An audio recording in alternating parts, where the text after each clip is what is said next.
오늘은 계시록 3장 7절에서 13절 필라델피아 교회 사자에게 하겠습니다. 필라델페이아 서머나 교회하고 이 교회는 책망이 없습니다. 그래서 회개하라는 말이 없습니다. 7절 필라델피아 교회의 사자에게 편지하라. 거룩하고 진실하사 다윗의 열쇠를 가지시니 곧 열면 닫을 사람이 없고 닫음에 열 사람이 없는 그가 이르시되, 필라델페이아 해서 형제 우애라는 말이거든요. 형제 우애 안에 있는 교회의 사자에게 기록하라 이런 말인데요. 필라델페이아는 필라델포스에서 유래를 했습니다. 형제를 사랑하는 이런 뜻이죠. 필라델포스는 필로스 우애, 필로스 우애와 아델포스 형제라는 단어의 합성어입니다. 형제 우애 안에 있는 여섯 번째 교회입니다. 이 형제는 혈육을 말을 하는 것이 아닙니다. 아델포스 해서 아델포스 그 80번 형제 아델포스 알파라는 연합을 나타내는 접도예요. 알파가 이때 연합을 나타내는 접도예요. 플러스 델포스 자궁 안에서 연합이 된 자 이 말이거든요. 하나님의 자궁 안에서 연합이 된 자. 그래서 하나님 안에서 말씀으로 하나가 된 자, 그 자가 형제라는 말이죠. 그러니까 여섯째 날에 제자들 12제자들이라고 하는데 12가지 내 안에 있는 속성이라고 말씀을 드렸습니다. 이 12가지 속성이 내 안에서 서로 누가 크냐 이렇게 자리 다툼을 벌인다고 했잖아요. 여섯째 날에. 그래서 일곱째 날이 돼야지 하나가 됩니다. 진정한 형제가 될 수 있는 것은 일곱째 날에 들어갔을 때라고 말씀을 드렸습니다. 여섯째 날 예수님의 흐레마의 말씀으로 다 채워져 가지고 십자가 환난을 통과하고 성령을 받았을 때, 그리고 예수 그리스도의 뒤를 이어서 땅의 정인의 사명을 감당할 때, 그때 그리스도 예수의 형제가 되는 것이죠. 로마서 8장 29절 보겠습니다. 하나님이 미리 아신 자들로 또한 그 아들의 형상을 본받게 하기 위하여 미리 정하셨으니 이는 그로 많은 형제 중에서 맏아들이 되게 하려 하심이니라. 예수 그리스도가 우리의 맏아들 큰 형님이시잖아요. 히브리서 2장 11절에 거룩하게 하시는 이와 거룩하게 함을 입은 자들이 다 한 근원에서 난지라. 그러므로 형제라 부르시기를 부끄러워하지 아니하시고, 형제라 부르는데 언제 부끄러워하지 않는가? 로마서 11장 4절에 보면은 성결의 영으로는 죽은 가운데서 부활하여 능력으로 하나님의 아들로 인정되셨으니 곧 우리 주 예수 그리스도시니라. 그리스도가 죽고 부활해서 하나님의 아들로 인정되셨다. 그래서 로마서 6장 5절에 우리가 그의 죽으심을 본받아 연합한 자가 되었으면 또한 그의 부활을 본받아 연합한 자가 되리라. 우리가 죽고 같이 그래서 부활을 해서 그때 우리도 그리스도를 따라서 부활의 열매가 되는 거죠. 예수 그리스도가 부활의 첫 열매가 되는 거고 우리가 또 그에 속하여서 부활의 열매가 되는데요. 그럴 때 우리가 그리스도 예수의 형제가 되는 것이잖아요. 그러니까 일곱째 날에 들어갔을 때에 우리가 그리스도와 함께 형제로 그리스도가 부끄러워하지 않는다고 말씀을 하고 있습니다. 전부 로마서, 히브리서 전부 일곱째 날에 바울 서신이에요. 바울 서신. 베드로전서 1장 22절에 보면은 너희가 진리를 순종함으로 너희 영혼을 깨끗하게 하여 거짓이 없이 형제를 사랑하기에 이르렀으니 마음으로 뜨겁게 서로 사랑하라. 거기 제가 하살표를 해가지고 헬라어를 번역을 해놨습니다. 아래 것으로 판결하시는 것이 없는, 이게 뭔가 하면 거짓 없이라는 그거예요. 거짓 없이라는 게 아래 것으로 판결하는 것이 없는, 이거 다음 조금 이따 설명을 하겠습니다. 형제 우애에 이루고자입니다. 이루고자. 형제를 사랑하기에 이르렀으니가 아니고 이루고자. 에이스라는 전치사가 이루고자라는 뜻이에요. 영을 통한 진리의 순종 안에서 너희 삶의 목숨을 성결케 하여 깨끗한 마음에서 난 것으로 서로를 열렬히 사랑하라. 그러니까 형제를 사랑하는 거는 필라델피아잖아요. 근데 사랑하는 거는 아가파오인 거예요. 그 밑에 1장 베드로후서 1장 5절에서 7절 너희가 더욱 힘써 너희 믿음의 덕을 덕의 지식을 지식의 절제의 인내를 인내의 경건의 형제 우애를 형제 우애의 사랑을 더하라. 그러니까 형제 우애는 6째 날이라고 했잖아요. 지금 필라델페이아 형제 우애의 사랑을 더하라. 이거는 7째 날인 거예요. 그러니까 형제 우애는 조금 인간적인 거라고 할 수가 있죠. 예. 형제를 아끼고 사랑하고 돌봐주고, 그런데 거기에서 사랑을 더하라. 아가페는 하나님의 사랑이라고 했습니다. 7째 날에 사랑을 더하라. 이거는 하나님 대라는 거죠. 그래서 사랑을 하는 거는 성령을 받아야지 할 수가 있는 거잖아요. 하나님이 되어서 성령을 공급을 받아가지고 하나님의 사랑을 우리가 할 수가 있는 거죠. 공급을 할 수가 있는 거죠. 그래서 형제 우애에 업그레이드 된 것이 사랑이라고 할 수가 있습니다. 그 앞에 아까 베드로전서 1장 22절에 보면은 그러니까 마음으로 뜨겁게 서로 사랑하라. 이게 아가파오라 그랬잖아요. 형제 우애에 이루고자. 이 형제 우애에 이르는 것도 어떻게 할 수가 있는가? 이것도 영을 통한 진리의 순종 안에서라고 이야기하고 있습니다. 지금 너희 영혼을 깨끗하게 하여 이렇게 얘기했죠. 그러니까 푸시케를 깨끗하게 해야지 혼, 정신, 마음을 깨끗하게 해야지 내가 진리를 순종할 수가 있게 되고 말씀을 순종할 수가 있게 되고 그래서 내가 형제를 사랑하게 된다 이것입니다. 형제를 사랑한다라는 게 그냥 뭐 취미가 같아서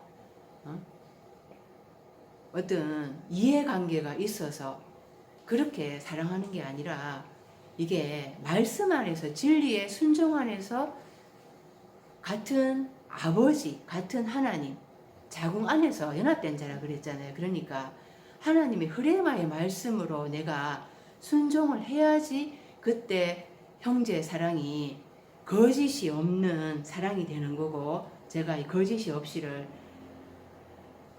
아래 것으로 판결하는 것이 없다 이렇게 제가 얘기를 하고 있는데요. 좀 이따 제가 말씀을 드릴게요. 그래서 이 형제 사랑이라는 것도 6째 날 들어와서 하나님의 흐레마의 말씀을 들으면서 한 마음 한 뜻이 되면서 거기에서 그리스도 예수의 나라의 복음을 전하는 땅의 증인으로서의 사명을 감당하고자 하는 이 마음을 품을 때 그때 형제라는 그것이 싹 트는 거죠. 그 전까지는 5째 날까지는 아무리 입으로 사랑한다 하더라도 그것이 자기 욕심에서 또 꿍꿍이 속이 있어서 그게 사랑하는 것이라는 것을 우리가 다 겪어봤습니다. 그래서 이 뒤에 한번 넘어가 볼게요. 그 밑에 베드로전서 1장 22절에 제가 같은 걸 써놨잖아요. 거짓이 없이 형제를 사랑하기에 이루고자 아래 것으로 판결하는 것이 아래에 속하여 판결하는 것이 없는 아래 것으로 판결하는 것이 없는 요게 이제 아니 포크리토스라고 해놨잖아요. 505번 아니포크리토스라고 제가 해놨습니다. 이게 부정접두사 알파, 그러니까 알파가 연합을 나타내는 접두사로 쓰일 때가 있고, 아까 전에 아델포스 있잖아요. 근데 지금 요거는 부정접두사인 거예요. 두 가지 종류인 거예요. 알파가 지금은 부정접두사로 쓰였습니다. 그리고 히포크리노마이에서 연합된 이 단어가 아니포크리토스인 거예요. 히포크리노마이, 이제 이게 뭐냐 좀 이따 보고, 일단 505번에 대해서 이게 우리말로 어떻게 번역이 되어 있는가 하면은 로마서 12장 9절에 거짓에는 사랑에는 거짓이 없나니 악을 미워하고 선에 속하라. 야고보서 3장 17절 오직 위로부터 난 지혜는 첫째 성결하고 다음에 화평하고 관용하며 양순하며 긍휼과 선한 열매가 가득하고 편견과 거짓이 없나니. 그러니까 이제 이 거짓이 없이 이렇게 505번을 아니포크리토스를 번역을 해놨잖아요. 근데 이제 이렇게 보면서 우리가 이제 찾아가 봐야 되거든요. 그러니까 5271번이 히포크리노마이잖아요. 이제 이 단어가 무슨 뜻인가? 5271번은 단어가 한 가지밖에 없어가지고 근처에 있는 이제 단어들을 번호를 찾아봐야 되는 거예요. 5273번을 보면은 3페이지에 넘어가서 5273번을 보면은 히포크리테스 해서 마태복음 23장 13절에 하이슬진저 외식하는 서기관들과 바리새인들이여 너희는 천국문을 사람들 앞에 닫고 너희도 들어가지 않고 들어가려 하는 자도 들어가지 못하게 하는도다. 예수님께서 서기관들 바리새인들 책망하면서 외식하는 이렇게 라고 저주를 퍼부으셨어요. 그런데 이게 외식하는이라고 우리말로 번역이 되어 있는데 히포크리테스가 히포 더하기 크리노에서 오는 단어이거든요. 크리노가 2919번 크리노라고 밑에 있죠. 크리노가 무슨 뜻인가, 또 무슨 뜻으로 번역이 됐는가 하면은 마태복음 7장 1절에 비판을 받지 아니하려거든 비판하지 말라. 너희가 비판하는 그 비판으로 너희가 비판을 받을 거죠. 우리말로 비판으로 번역이 되어 있어요. 그리고 마태복음 19장 28절에는 12지파를 심판하리라. 심판으로 번역이 되어 있습니다.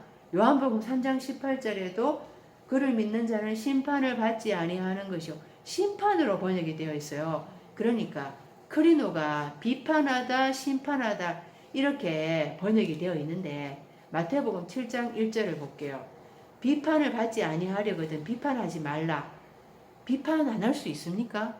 우리가 비판이 긍정적인 비판, 진보적인 그런 비판이 있어야 또 개선을 하고 발전을 할 수가 있는 거잖아요.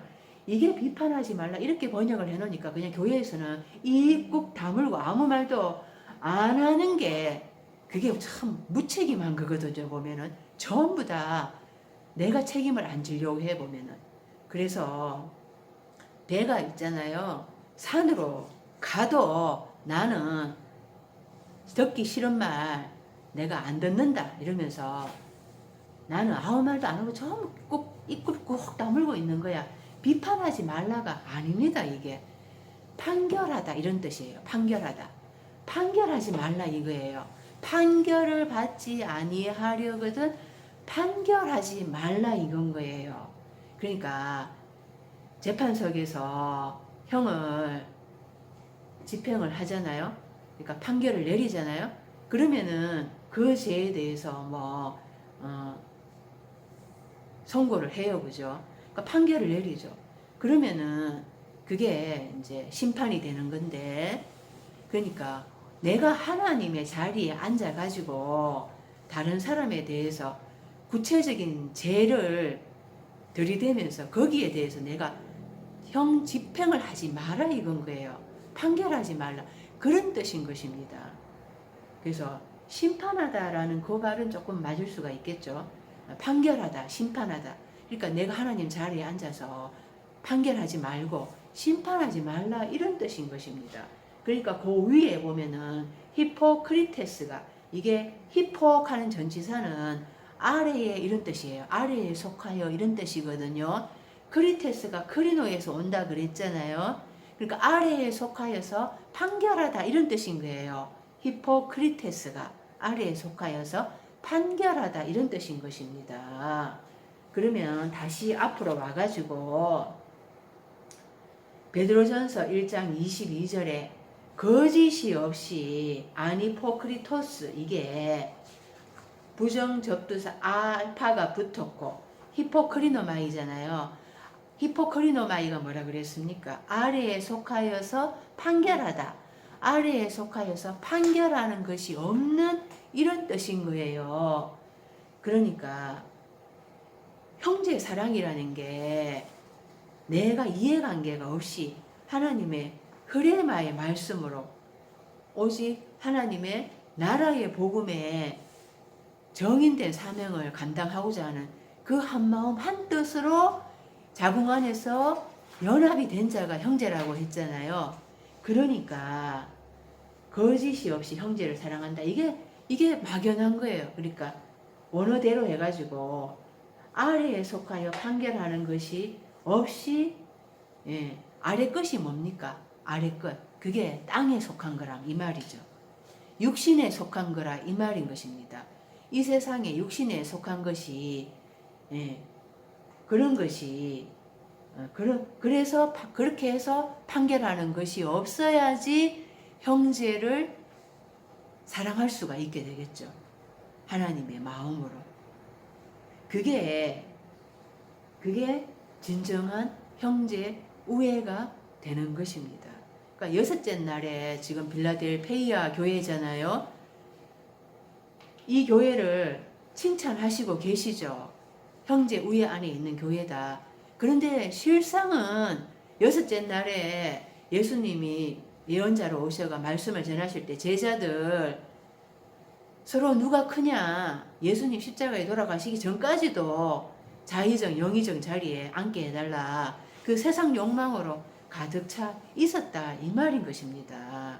그러니까 그것이 형제 우애라는 것이 일곱째 날에 들어가서 내가 아래에 속한 것, 육적인 것, 땅적인 것, 땅에 있는 지체를 없애라 그랬잖아요. 땅적인 것, 육신적인 것.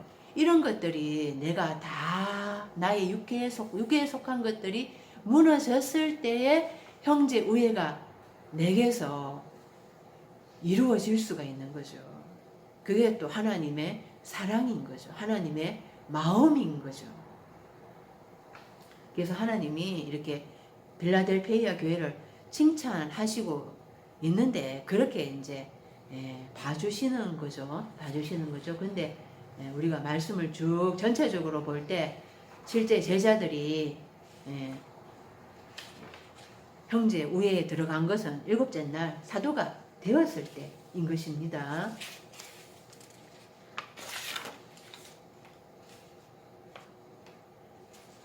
마태복음 5장 20절 보세요. 내가 너희에게 이르노니 너희 여기가 서기관과 바리새인보다 더 낫지 못하면 결단코 천국에 들어가지 못하리라. 우리는 일곱째 날에 들어가야지 의인이라고 말씀을 드렸어요. 그래서 서기관 바리새인은 다섯째 날에 후견인과 청직이죠.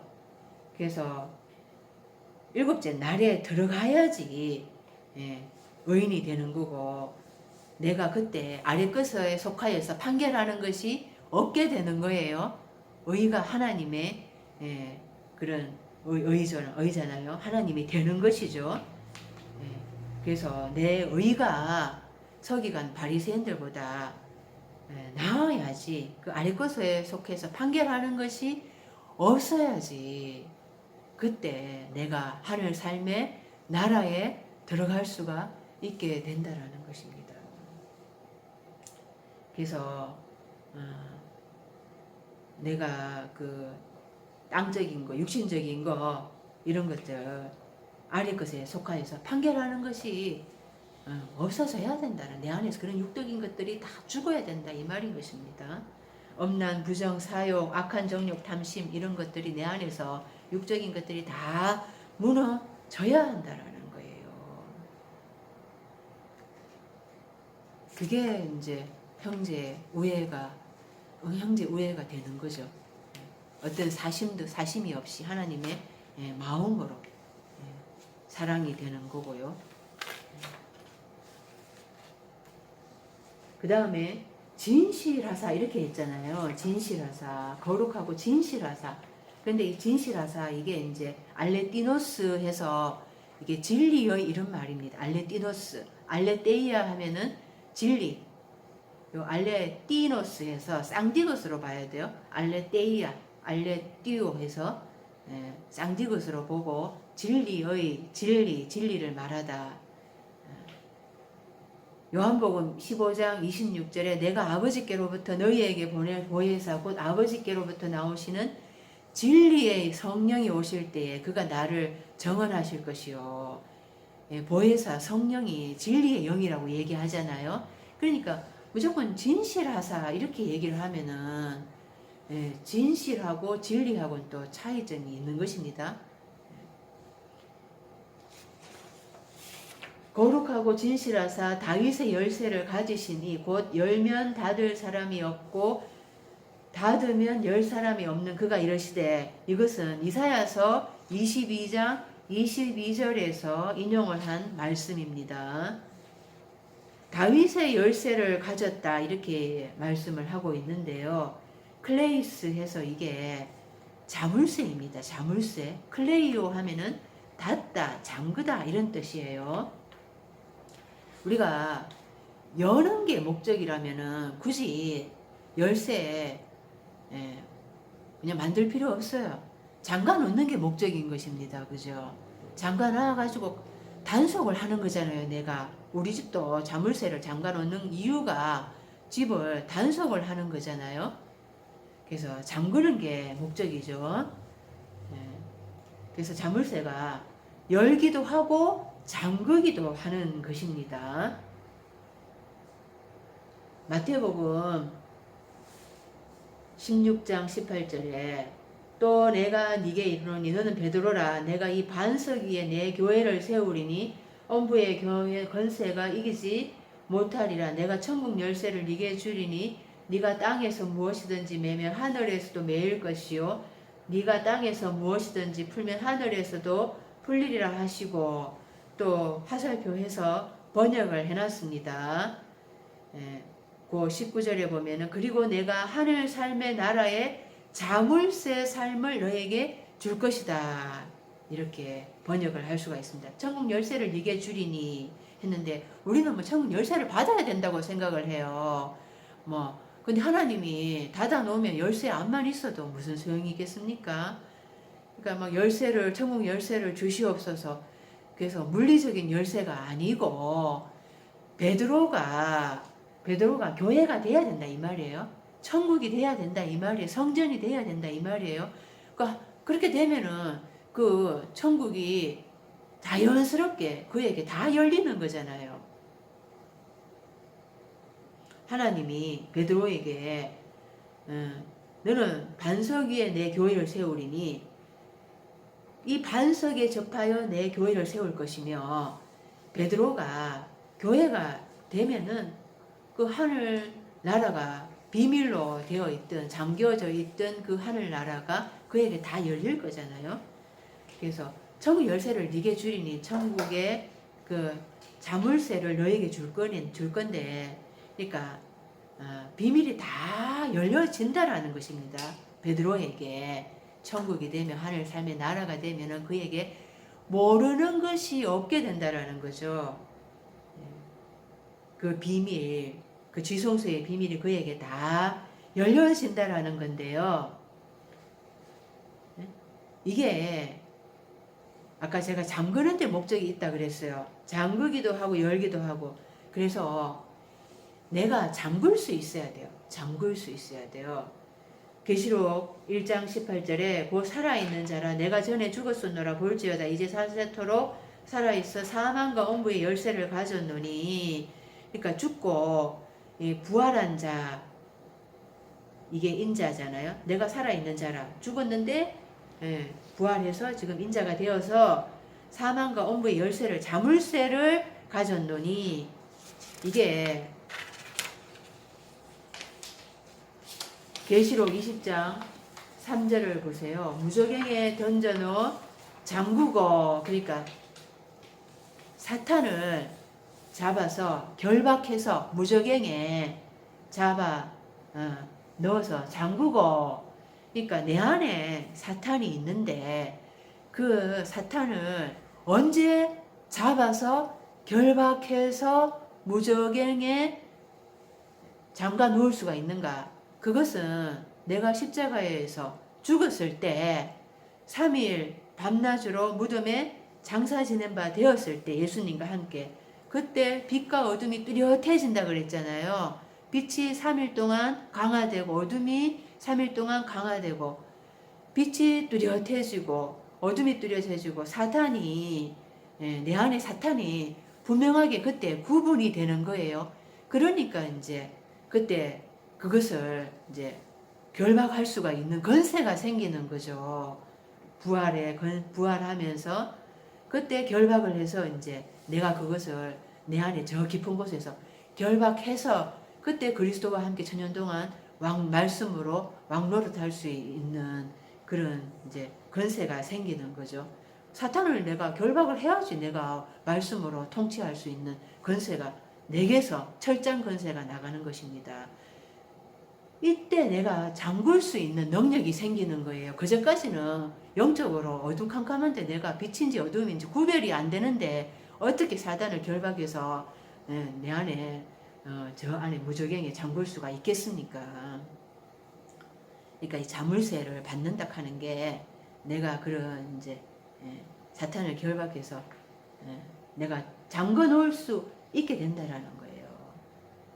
근데 요한일서 3장 17절에 누가 이 세상의 재물을 가지고 형제의 궁핍함을 보고도 도와줄 마음을 닫으면, 이 닫으면 이게 클레이오인데요.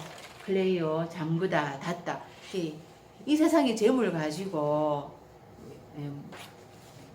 물리적으로도 형제의 궁핍함을 보고도 따뜻하게 해라. 이렇게 말로만 해가지고는 안 되잖아요. 그죠? 근데 이게 다섯째 날에 이 세상의 재물이라는 게 물질적인 재물을 얘기하는 게 아니라, 그러니까 율법 이런 것들 가지고 율법의 지식 이런 것들을 가지고 형제가 말씀으로 가난하다, 공부하다 이러면은 말씀으로 먹여줘야 되잖아요. 또 여섯째 날에 또 나라의 복음의 말씀, 호레마의 말씀이 내 안에 있다. 그런데 다섯째 날 교회가 성도가 공부하다 이러면은 이 닫아 놓으면 안 되잖아요. 그때 문을 열어 가지고 말씀을 전해 줘야 되는 거죠. 마태복음 6장 6절에 너는 기도할 때 네 골방에 들어가 문을 닫고 엄밀한 중에 계신 네 아버지께 기도하라. 엄밀한 중에 보시는 네 아버지께서 갚으시라. 지성소에 들어가서 문을 닫고 아버지하고만 기도를 하는데 이 지성소의 문이 아무 때나 열려져 있으면은 사탄이 들어올 수가 있잖아요. 이 문은 내가 닫아 놓아야 되는 거예요. 이렇게 내가 닫아 놓아야 될 때 닫을 수 있는 능력, 또 열어야 할 때 열을 수 있는 능력, 그것을 베드로한테 준 것처럼 우리도 그렇게 받아야 된다라는 것입니다.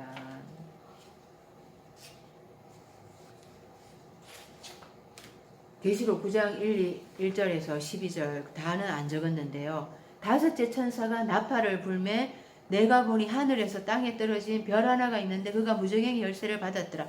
하늘에서 땅에 떨어진 별 하나, 별이 넷째 날에 하늘에 그 두 큰 강명체를 만드사 큰 강명체로 낮을 주관하게 하시고 작은 강명체로 밤을 주관하게 하시고 그랬을 때 별 강명체잖아요. 그러니까 후견인과 청지기를 이야기하는데 넷째 날, 다섯째 날에 하나님이 양육하도록 후견인을 세워놨죠. 일정 기간 하늘에 분정을 해놨다 이 말입니다. 그런데 그 일정 기간만 자기 역할을 해야 되는 거예요. 그러니까 다섯째 날에서 여섯째 날로 넘어오도록 그 역할을 해야 되는데 그 역할을 못하죠. 왜냐하면 영적 소경이니까. 그러니까 가짜 하나님 역할을 하고 있다라는 거예요. 그 가짜 하나님이 내 안에서 떨어져야 되잖아요. 그래서 다섯째 천사가 나팔을 부니까 하늘에서 땅에 떨어진 별 하나, 후견인과 청지기가 있는데 무저갱이 열쇠를 받았대요. 즉 가짜 하나님 역할을 하는 거예요. 이 베드로도 천국 자물쇠를 받았는데 이 땅에 떨어진 별 하나, 이 가짜 하나님 역할을 하는 후견인과 청지기도 무저갱이 열쇠를, 자물쇠를 받았다고 하고 있습니다. 그래서 무저갱을 여니까 그 구멍에서 큰 하득의 연기 같은 연기가 올라오는데 그 연기라는 것이 안개도 마찬가지고 뿌해가지고 앞을 못 보게 하잖아요. 안개가 짙으면은 바로 앞도 안 보입니다. 연기도 마찬가지로. 그래서 해와 공기가 그 구멍의 연기로 말미암아 어두워지고, 그러니까 자기 안에 이거 무저갱의 자물쇠를 여는 거예요. 그러니까 자기 안에 어둠컴컴하니까 자기 안에서 연기 같은 연기가 올라오니까 어두워지면서 황충이 나와서 메뚜기, 거짓 예언자, 삶을 얘기하는 거죠. 그 땅에 있는 정갈의 권세와 같은 권세를 받아서 5달 동안 괴롭게 하는데 정갈이 사람을 쏠 때 괴롭게 한 것 같더라.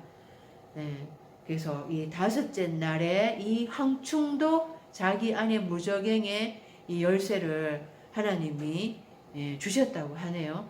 그러니까 이게 일정 기간 이걸 열어놓으니까 그 말씀을 받으니까 계속 어두컴컴하고 답답하고 이런 것이죠. 그 5째 날에 이 후견인과 정직이들 가짜 하나님 그 사탄의 하나님이 그 일정 기간 능력을 주셨잖아요. 그러니까 그걸 역할을 감당하는 건데 그래서 그게 하나님이 허락하셔서 그 능력을 주신 거죠. 그게 있다라는 걸 우리가 알고 있으면은 모르니까 거기에서 이제 말씀을 받아 먹고 있는 거죠. 계시록 그 다음에 그래서 이런 이제 자물쇠 삶이 있다라는 거. 베드로는 그 5째 날이 아니고 6째 날에 와서 자물쇠 삶을 받은 거예요. 그 다음에 이제 아노이고 해서 열다라는 뜻입니다. 열다. 이 입을 열다. 예수님이 산에 올라가서 이제 입을 열어 가르쳐 이르시되 이때 아노이고예요. 또 계시록 5장 5절에도 두루마리와 7인을 떼는 것도 아노이고, 책을 떼는 거예요. 책을 떼는 거. 7인이 맹세의 인으로 봉해져 있다. 내가 책이 봉해져 있는데 그걸 열어주시는 거죠. 해석을 해주시는 거죠. 그래서 열면 닫을 사람이 없고 닫으면 열 사람이 없는 그가 이러시되, 그가 입을 열어서 지금 이제 말씀을 하시는데요. 그러니까 하나님의 입이 열렸다 이 뜻인 것입니다. 한마디로 얘기하면 인자의 입이 열렸다. 하나님의 입이 열리기 시작을 했다. 그러니까 비밀이 열렸다 이 말인 거죠. 그러니까 이제 지금 6째 날에 하나님의 입이 열린 거잖아요.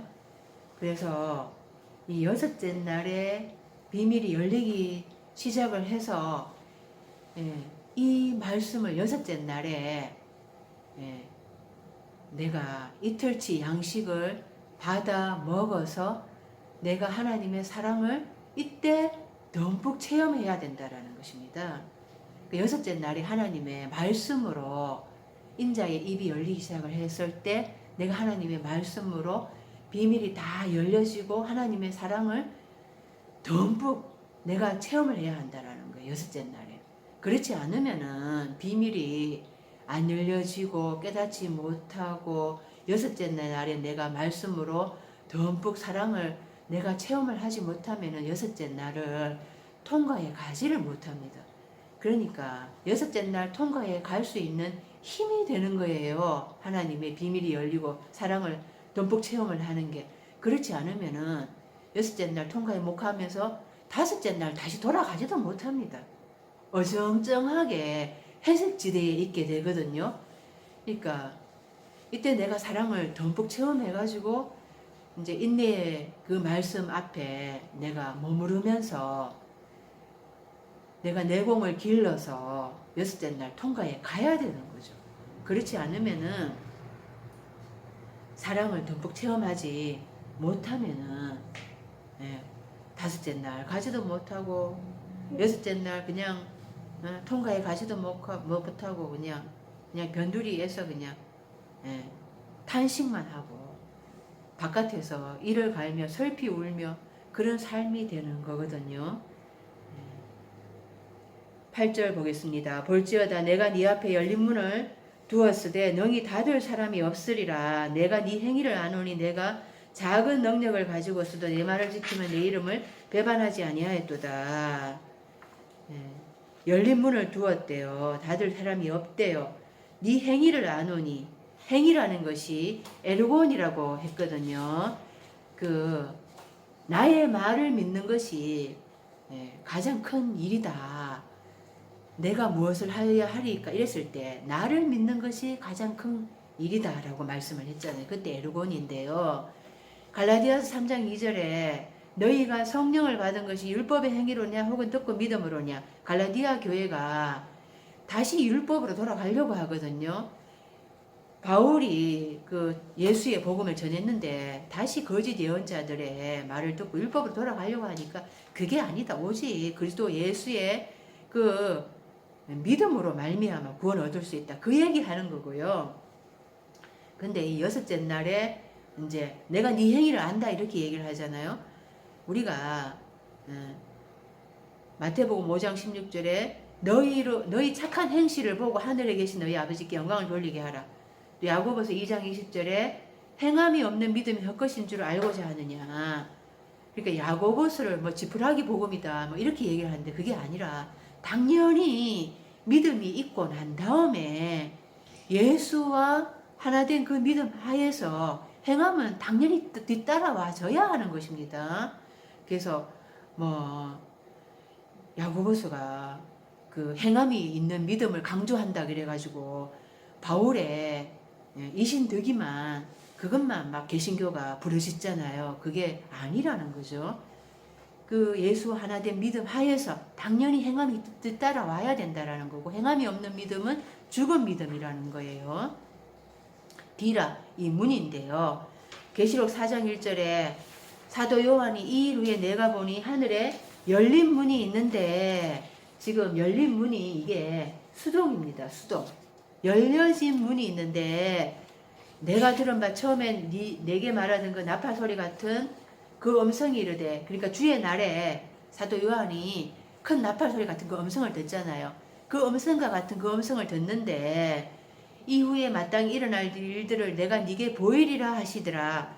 보이리라 이거는 미래에 대한 거예요. 그러니까 성막이 있잖아요. 성전이 있어요. 거기에서 양의 문으로 들어갔어요. 그래서 성소의 좁은 문, 첫 번째 좁은 문, 그리고 지성소 두 번째 좁은 문이잖아요. 거기까지 다 열린 문을 사도 요한이 봤다라는 것입니다. 주의 날에 사도 요한이 밤모섬에 갇혔을 때에 큰 나팔 소리 같은 음성을 1장에서 들어서 인자의 모습을 다 상세하게 기록을 했어요. 그리고 계시록 2, 3장에 7교회가 나오고 지금 4장 1절에 이제 열려진 문을 봅니다.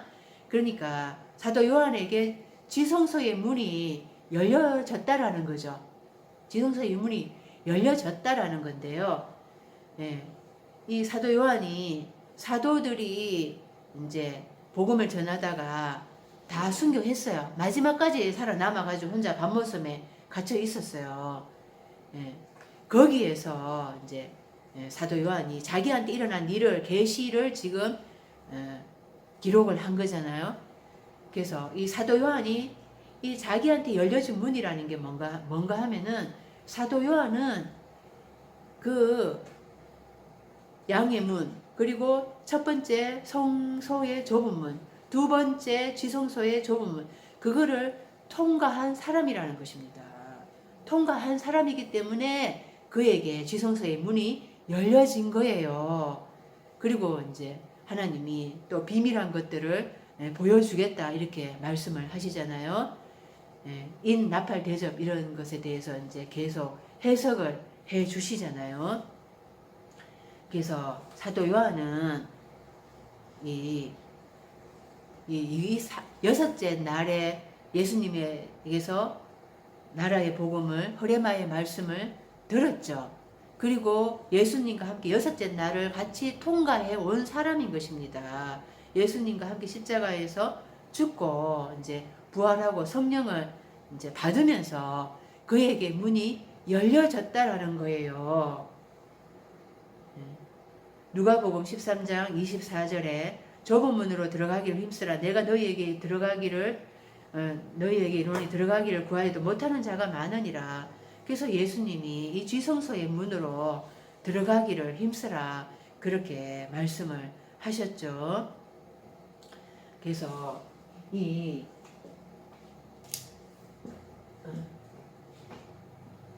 그러니까 이 양의 문이잖아요. 이 양의 문. 이제 성소, 지성소 이렇게 있잖아요. 이 성전을 전치사로 이제 간단하게 이야기를 하면은 전치사로 이 양의 문을 향해서 이제 들어가죠. 그러면 전치사 이제 프로스입니다. 뭐를 향해서 가는 거예요. 궁극적인 목적은 이 지성소의 문이 열려져서 예수님과 하나 되는 거, 그리스도 예수와 하나 되는 거. 바울이 그래서 내가 그리스도와 함께 이렇게 또 그리스도가 내 안에, 내가 그리스도 안에 그 하나 되는 그거를 계속 얘기를 하잖아요. 그래서 이 플러스 들어가는 거, 향해서 들어가서 하나 되는 이 삶을 우리가 이제 목적으로 하고 있는 거죠. 그리고 또 여기에서 이렇게 나와야 돼요. 싹이 터가 나와야 돼요. 그래가 사도로, 아포스텔로 보냄을 받아야 되겠죠. 그런데 이 사도 요한은 이거를 이렇게 통과한 사람이라는 것입니다. 사도로 보냄을 받은 사람이잖아요. 이게 전치사를 이야기하면은 이게 디아라는 전치사예요. 디아. 이거를 간통했다 이런 뜻인 것입니다. 그래서 이걸 간통을 이 삶을 사는 사람인 거죠. 그래서 네 앞에 이제 열려진 문을 두었다 이렇게 얘기하잖아요. 그리고 또 사도 요한이 하늘에 열려진 문이 있는데 이걸 보았다 그러잖아요. 그래서 사도 요한은 이 삶을 사는 거예요. 사는 거. 내가 이 삶을 살아가야지 문이, 이 지성소의 문이 열려지는 거고, 그래서 내가 이 문이 다 열려져서 이후에 마땅히 일어날 일들을 네게 보이리라 이렇게 했잖아요. 이게 내가 문이 다 열려지면은 내가 말씀이 된다라는 것입니다. 말씀이. 계시록 19장 9절에 천사가 내게 말하기를 기록하라. 어린 양이 혼인잔치에 청함을 받은 자들은 복이 있도다. 혼인잔치에 받은 신부잖아요. 우리가 신부가 되는데 우리가 신부가 하나님의 참되신 말씀이라는 거예요. 이렇게 문이 다 열려지고 마땅히 되어질 일이 뭔가 하면은 그걸 보인다 하셨는데 그게 내가 신부가 되는 거고 말씀이 되는 거죠. 그래서 열려진 문이 이제 있는데 열려진 문을 두었는데 그러면은 그때 입을 다물고 있으면 안 되는 거고 입을 열어야 된다라는 거. 입을 열어야 된다라는 거. 입을 봉하고 있으면 안 되고 입을 열어야 된다라는 거. 그러니까 이 빌라델비아 교회가 여섯째 날의 교회라 그랬죠. 형제 우애의 교회라 그랬잖아요. 형제 우애의 가장 큰 것은 뭔가 하면은 가장 큰 형제를 사랑하는 가장 큰 그 사랑은 뭔가 하면은 이 허레만의 말씀을 전해주는 거예요. 인간적으로 사랑하고 우애를 하는 것 그것도 마땅히 있어야 되는데 가장 큰 형제 우애 가장 큰 사랑은 하나님의 흐레마의 말씀을 전해주는 거예요. 내가 이전까지 알고 있었던 우주 창조가 아니다. 우주 종말이 아니다. 이런 내 기존에 가지고 있던 모든 것들이 다 지진이 나야 되잖아요. 네. 내 안에 이것들을 다 옛 사고가 다 깨어져야 되는데 이거를 누가 깨울 수가 있겠습니까? 그러니까 여섯째 날을 허레마의 말씀을 들은 우리가 그거를 전해줘야지만이 전하지 않고서 어떻게 들을 수가 있냐. 로마서 얘기에서 이야기하잖아요. 예, 전해야지 그거를 이제 듣게 되고, 예, 그래서 이제 여섯째 날로 넘어오게 돼. 그게 가장 큰 형제 우애이고 가장 큰 사랑이라는 것입니다. 그래서 내게 열려진 문을 두었다. 마땅히 이후에 되어질 일들, 내가 말씀이 되어서 땅에서의 말씀의 정인이 되는 그거를 계시록이 이야기하고 있는 거잖아요. 그래서 내가 열려진 문을 두었다. 그러니까 나한테 이제 입이 열려지게 된다라는 것이죠. 아르네오마이에서 부인하다. 여기에 지금 뭐라 그랬습니까? 내 이름을 배반하지 아니하였다. 그러니까 이 교회가 열려진 문을 가지게 되는데, 입이 열려지게 되는데 능히 닫을 사람이 없게 된다는 거예요. 왜 그런가 하면은 내가 네 행위를 알고 있다. 믿음이 있고 이제 그런 착한 하나님 앞에서의 그런 믿음의 행위가 있다라는 거예요. 네가 작은 능력을 가지고도 내 말을 지키며 내 이름을 부인하지 않았기 때문에 네한테 열려진 입을 준다 이 말인 것입니다. 그러니까 우리가 때가 되면은요, 완전하게 내가 일곱째 날에 들어가서 복음을 전하는 게 아니거든요. 그러니까 내가 들은 만큼 내가 다른 사람한테 전할 때에 거기에서 그게 바로 이게 디아를 하게 되는 거예요. 이 디아라는 거.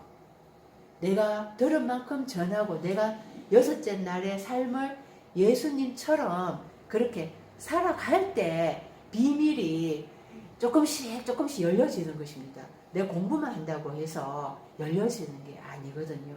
그러니까 이제 지식을 채워가야 되는데 그 지식을 채워감과 동시에 또 입으로도 전해봐야 돼요.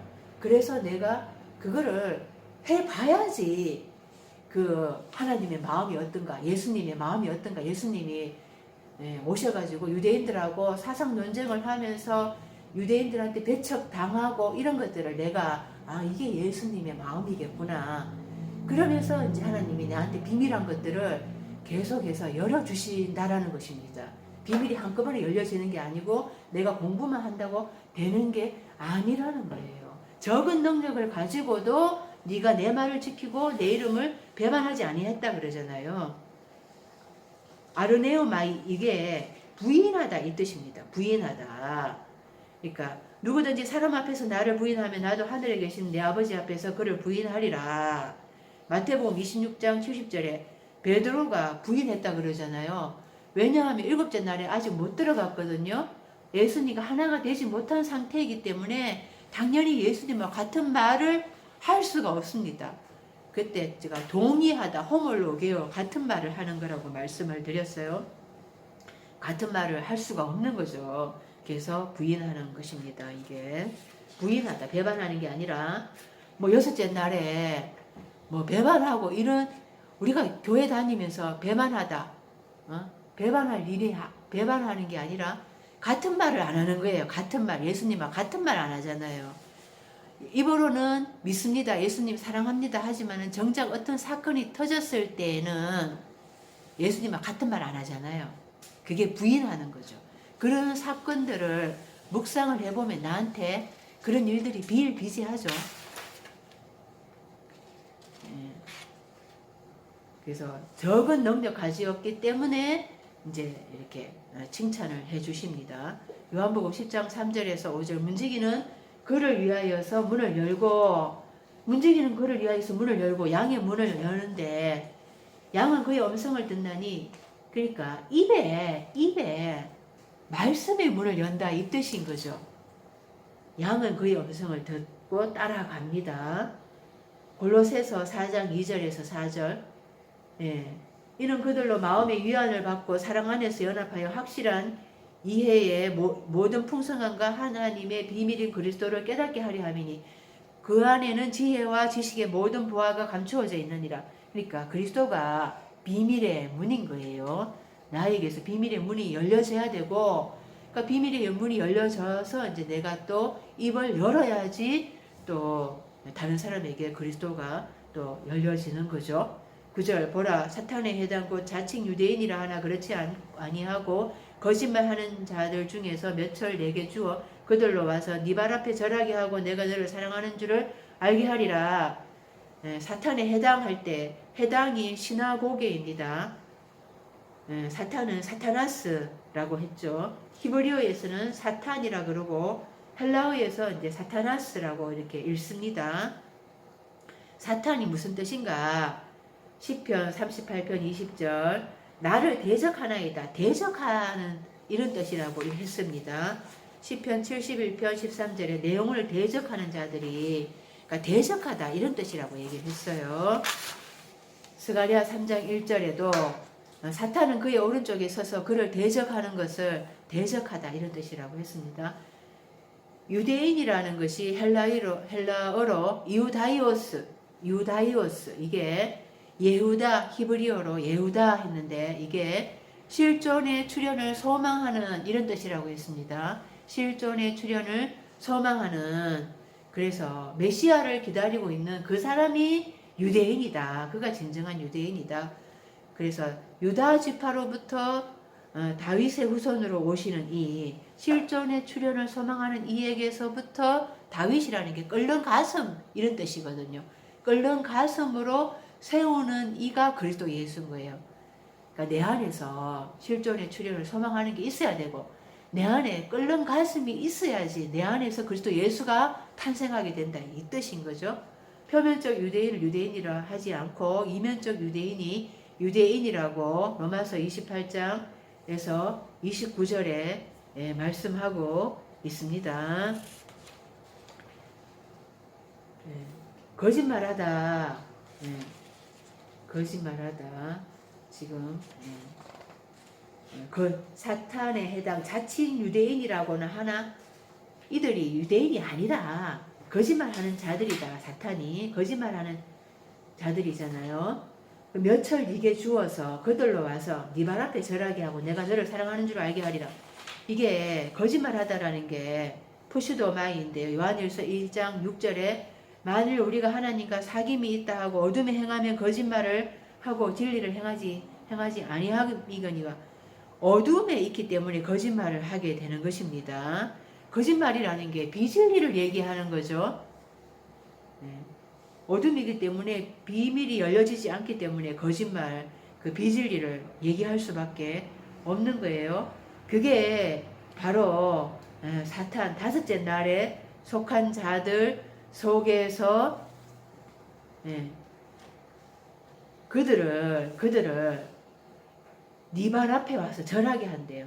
그리고 하나님이 너를 사랑하는 줄을 알게 한대요. 그러니까 다섯째 날에 속한 자가 사탄이고 원수인 거예요. 그 자들 중에서 이제 여섯째 날에 속한 내 삶 앞에 와서 하나님이 그들을 내 발 앞에 무릎 꿇게 한다. 이 말씀인데요. 마태복음 5장 43절에서 45절을 볼게요. 또 네 이웃을 사랑하고 네 원수를 미워하라 하였다는 것을 너희가 들었으나 나는 너희에게는 너희 원수를 사랑하며 너희를 핍박하는 자를 위하여 기도하라. 원수를 사랑하며 원수가 다섯째 날이거든요. 다섯째 날. 그래서 이 다섯째 날을 하나님이 사탄에 속한 삶을 넘겨주겠다 이것입니다. 하늘에 계신 너희 아버지의 아들이 되리니 이는 하나님이 그 해를 악인과 선인에게 비추시며 비를 의로운 자와 불의한 자에게 내려주심이라. 하나님이 다섯째 날에 넷째 날에 다 관심을 가지고 계시죠. 지금 악인이라고 하니까 뭐 안 믿는 자를 얘기하는가 이렇게 생각하는 게 아니라요. 악인이 원어로 보면은 엄행하는 자이거든요. 엄행하는 자, 다섯째 날까지 엄행하잖아요. 그 의로운 자와 불의한 자, 불의한 자가 뭡니까? 다섯째 날이 불의하잖아요. 그 자들에게도 하나님이 해를, 비를 다 내려주시고 계신다라고 하잖아요. 그 자들을 하나님이 내 발 앞에 무릎 꿇게 하고 내가 너를 사랑하는 줄 알게 하겠다. 여섯째 날이 별 볼 일 없는 것 같이 다섯째 날에 보이죠. 다섯째 날은 숫자가 많으니까 여섯째 날은 별 볼 일 없는 것 같은데, 그런데 하나님이 그 이제 다섯째 날을 넘겨주겠다 이 말인 것입니다. 요한복음 14장 21절에서 23절, 나의 계명을 지키는 자라야 나를 사랑하는 자니 나를 사랑하는 자는 내 아버지께 사랑을 받을 것이요. 23절에 내 아버지께서 그를 사랑하실 것이요. 그러니까 사람이 나를 사랑하면 내 말을 지키리니 내 아버지께서 그를 사랑하실 것이요. 우리가 그에게 가서 거처를 그와 함께 하리라. 사랑하는 자에게 거처를 함께 한대요. 말씀을 지키고 예수님의 말씀을 지키는 그 자에게. 그 자가 누구인 것입니까? 말씀을 지키는 자가, 그러니까 원수를 사랑하는 자에게, 그 자에게 거처를 사랑한다고 말씀을 하고 있습니다. 그런 자에게 이제 다섯째 날을 이제 넘겨주신다라는 거죠. 원수 사랑,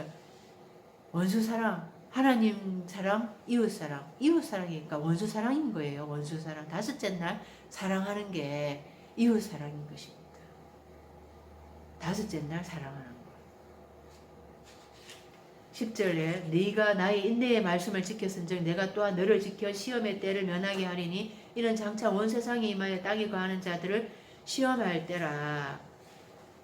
그러니까 하나님은 반드시 시험을 하시죠. 그런데 그 옆에 하살표에서 원어로 번역을 해놨잖아요. 시험의 때를 면하게 한다는 게 아닙니다. 시험의 시간에서 너를 지켜준다라는 거예요. 우리는 시험이 지나가게 해주십시오. 시험이 안 왔으면 좋겠다. 이렇게 생각을 하고 그렇게 기도를 하잖아요. 시험에 들게 하지 마시옵고. 그런데 하나님은 반드시 시험을 하시고, 왜? 내 안에 있는 욕심이 있기 때문에 내가 시험에 들 수밖에 없어요. 또 하나님은 테스트를 하시죠.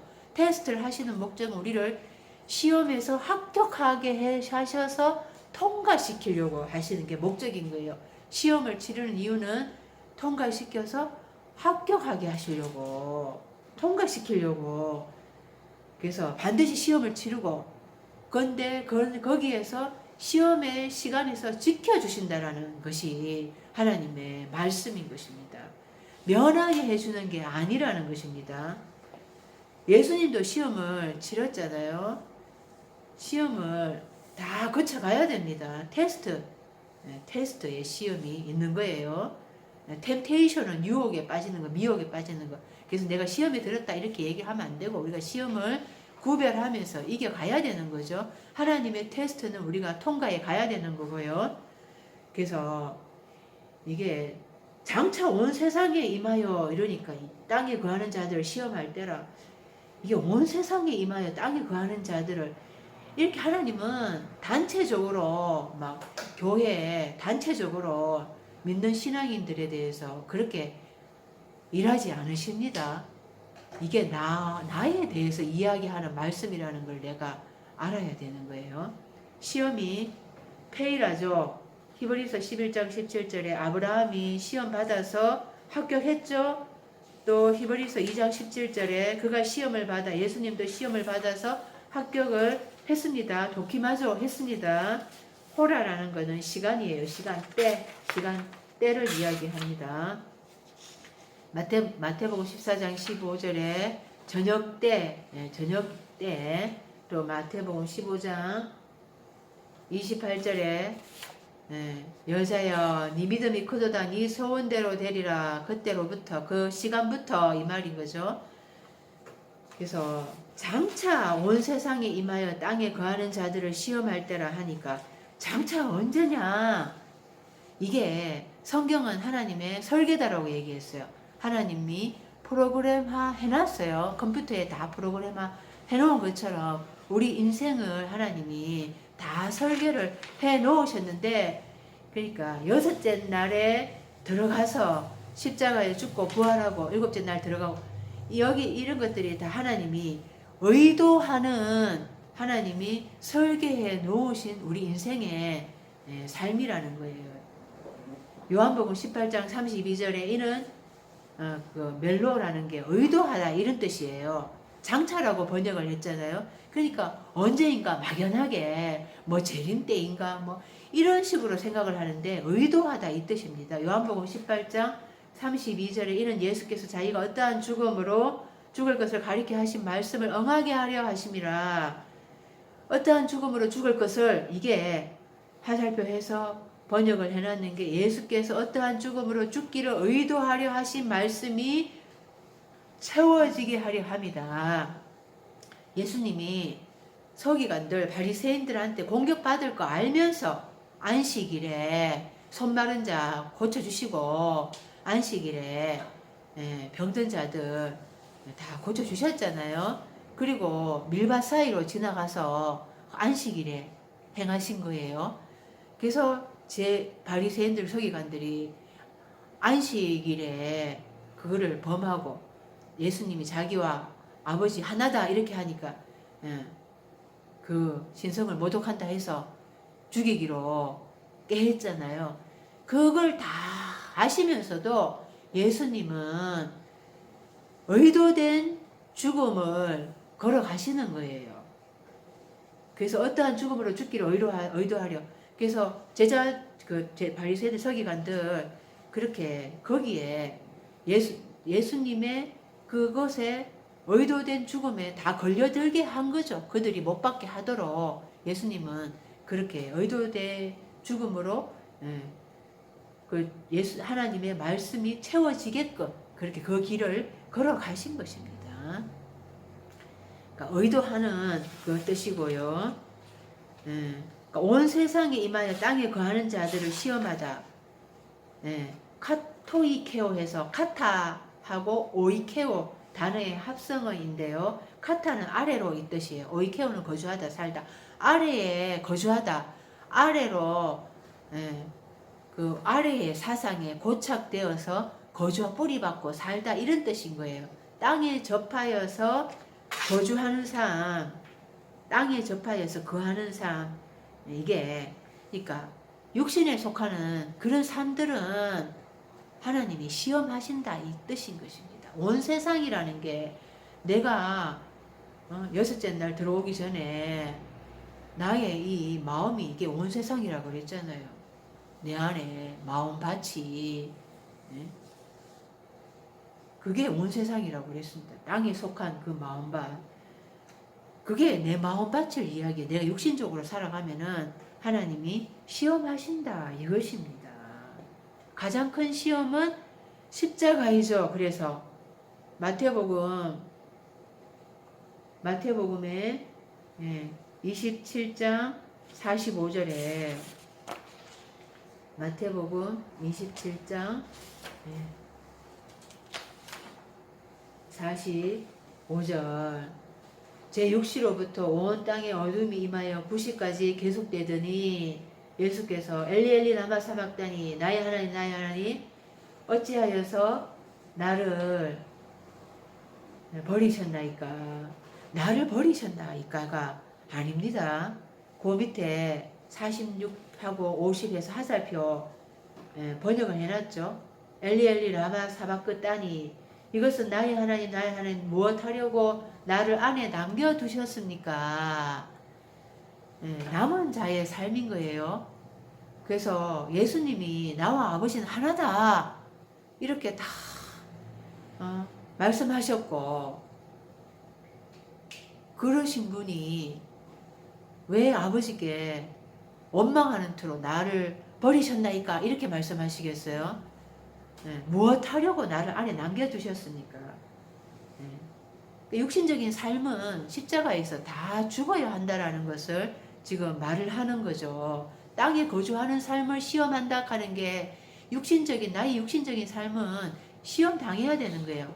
그래서 그게 십자가이고 그 가장 큰 시험인 거죠.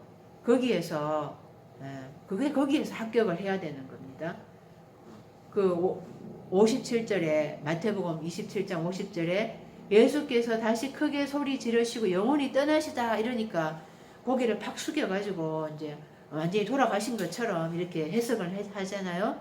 그게 50절에 헬라어 원어 번역을 보면은 그러자 예수께서 다시 큰 소리를 외치며 영을 놔주었다 이렇게 얘기하잖아요.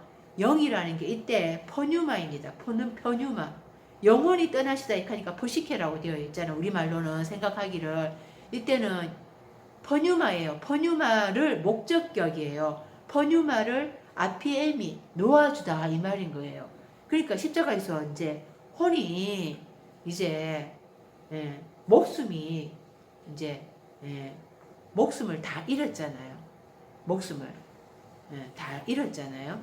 그러니까 이제 영을 놔줬다 이 말인 거예요. 포뉴마의 단계로 이제 지성소로 가는 길이 열려졌다라는 것입니다. 이때. 그래서 이런 시험을 예수님이 거치셨기 때문에 우리를 도와주실 수가 있는 분이라는 것입니다. 시험의 때를 면하게 하는 것이 아니라 시험의 때에 우리와 똑같이 시험을 받으셨는데 그래서 우리를 영으로 그때 이제 도와주실 수가 있는 분이신 거죠. 우리 안에서 또 같이 죽으시고 마태복음 24장 29절에 그날 한란 후에 적시 해가 어두워지며 달이 빛을 내지 아니하며 별들이 하늘에서 떨어지며 하늘의 권능들이 흔들리리라. 여섯째 날 종말에 하늘의 해달별이 다 떨어지고 나의 종말이잖아요. 이럴 때 이게 이제 가장 큰 한란인데 이 한란을 통과해 가야 되는데 이 한란에서 지켜주신다라는 그 말씀인 것입니다. 11절 내가 속히 오리니 네가 가진 것을 굳게 잡아 아무도 네 멸류관을 빼앗지 못하게 하라. 속히 오리니 해서 미래처럼 보여지고 있죠. 미래가 아니라 동사 직설법 현재 능동태입니다. 그러니까 말씀이 깨달아지면은 지금도 지금 현재 임하고 계시는 분이라는 거예요. 네가 가진 것을 굳게 잡아 아무도 네 멸류관을 빼앗지 못하게 하라. 그 멸류관이 스테파노스라고 했습니다. 그 앞에 계시록 22장 7절도 보라 내가 속히 오리니 이 두루마리의 예언의 말씀을 지키는 자는 복이 있으리라. 그래서 뭐 계시록이 묵시록이다. 장차 미래에 일어날 일이다. 여기도 보라 내가 속히 오리니 이것도 직설법 현재입니다. 그러니까 그 미래라고 쓰여지고 있는 것들이 나의 현재에 다 나에게서 완료가 돼야 되는 겁니다. 스테파노스 멸류관 데살로니가 전서 2장 19절에 우리의 소망이나 기쁨이나 자랑의 멸류관이 무엇이냐 그가 강림하실 때 우리 주 예수 앞에 너희가 아니냐. 그러니까 멸류관이 이제 장차 받을 상급이다 이렇게 얘기를 하는데요. 나의 열매를 얘기하는 거죠. 나의 열매는 내가 여섯째 날에 흐레마의 말씀을 전했을 때 또 그 자가 또 사도가 되어서 또 여섯째 날 예언자가 되어서 또 흐레마의 말씀을 전하는 자가 되었을 때 그 자가 나의 멸류관이 되는 거죠. 그래서 바울이 성도들을 향하여서 너는 나의 멸류관이다. 나의 기쁨이다. 자랑의 멸류관이다. 이렇게 이야기를 하잖아요. 근데 가짜 멸류관도 있습니다. 계시록 6장 2절에 내가 보니 흰말이 있는데 그 탄자가 활을 가졌고 멸류관을 받고 나아가서 이기고 또 이기려고 하더라. 이게 나의 한날에 그 삶을 해석을 해주는 건데요. 흰말이 사탄도 강명한 천사와 같다 이렇게 얘기하잖아요. 그래서 흰말이 강명한 천사를 얘기하는 거예요. 활을 가졌고 멸류관을 받고 이기고 이기려고 하되 예수님은 이기신 분이신데 승리하신 분이신데 이기고 이기려고 할 필요가 뭐가 있겠습니까? 이때 이제 가인이 아벨을 죽이고 이기고 이기려고 하는 삶을 이제 해석을 해주고 있는 것입니다. 계시록 9장 7절에도 항충들의 모양은 메뚜기들 거짓 예언자들의 모양은 머리에 검 같은 간 비슷한 걸 썼고 멸류관을 썼대요. 가짜 면류관도 있는 것이 썩을 면류관도 있다라는 것입니다. 그래서 그런 면류관을 잘 분별하면서 네가 가진 것을 굳게 잡아서 그러니까 굳게 잡아 끝까지 인내하고 끝까지 가봐야 끝까지 가는 자가 승리하는 자인 것입니다. 중간에 뭐 탈락하고 중간에서 그만두고 뭐 이런 자들은 면류관을 끝까지 가야지 안 뺏기게 되는 것입니다. 12절에 이기는 자는 내 하나님 성전의 기둥이 되게 하느니 결과 결코 다시 나가지 아니하리라. 내가 하나님의 이름과 하나님의 성 곧 하늘에서 내 하나님께로부터 내려오는 새 예루살렘의 이름과 나의 새 이름을 그의 위에 기록하리라. 기둥이 된다. 기둥 스틸로스 갈라디아서 2장 9절에 또 기둥같이 여기는 야고보와 게바와 요한도 예루살렘 성전에 그 기둥같이 여기는 야고보, 게바, 요한. 그러니까 우리가 너는 우리 집안의 기둥이다 이렇게 이야기할 때 든든하다, 믿음직스럽다 이런 뜻이잖아요. 전도서 3장 고린도 전서지 싶다. 이게 전도서가 아닐 거예요 아마. 그죠? 이 집은 살아계신 하나님의 교회의 진리의 기둥 같으니라. 든든하다, 진리에 딱 붙어있는, 속해있는 믿음직한 자다 이 말인 거죠. 또 예레미야 18절에 1장 18절에 그 예레미야 선지자를 하나님 앞 그 백성 앞에 견고한 성읍 새기둥 노성벽이 되게 했다. 그 기둥이 어디 나오는가? 열왕기상 7장 21절에 우편의 기둥 야긴이라 그러고 좌편의 기둥을 보아스라 그러고, 그래서 하나님 성전의 기둥이다 이런 믿음직스럽다 이런 뜻이고요. 다시 밖에 나가지 않게 하겠다. 그 밖이라는 게 뭔가 요한복음 15장 6절에 보면은 그 밑에 제일 밑에 사람이 내 안에 거하지 아니하면 가지처럼 밖에 버려져 마르나니, 예수님 안에 거하지 않으면은 밖이 되는 거죠.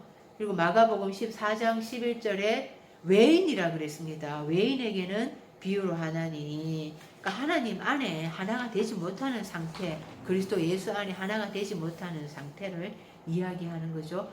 요한복음 6장 37절에도 내게 오는 자는 내가 결코 내쫓지 아니하리라. 내쫓다 이게 이제 밖에 이렇게 되어 있거든요. 밖에 외인이 되지 않게 하겠다. 그래서 이름을 이제 기록한다 이렇게 얘기하는데요. 이름이라는 게 그 사람을 얘기하는 거잖아요. 이름이라는 게. 그래서 계시록 14장 1절에 14만 4천이 서 있고 이렇게 얘기했는데 그들의 이마에는 어린 양의 이름과 그 아버지의 이름을 쓴 것이 있더라. 144천입니다. 144천. 이게 이제 100이라는 게 지난주에 다 얘기했잖아요. 나의 본성에서 하나님 본성으로 되기를 소망하는 거. 그래서 100이 또 140, 10이 부하다 이런 뜻이라 그랬죠. 4가 묶이다. 부한 것이 묶이고 4가 또 묶이고 144. 천이 본성 삶인 거예요. 본성상. 그러니까 존재가 되는 걸 얘기하는 거죠.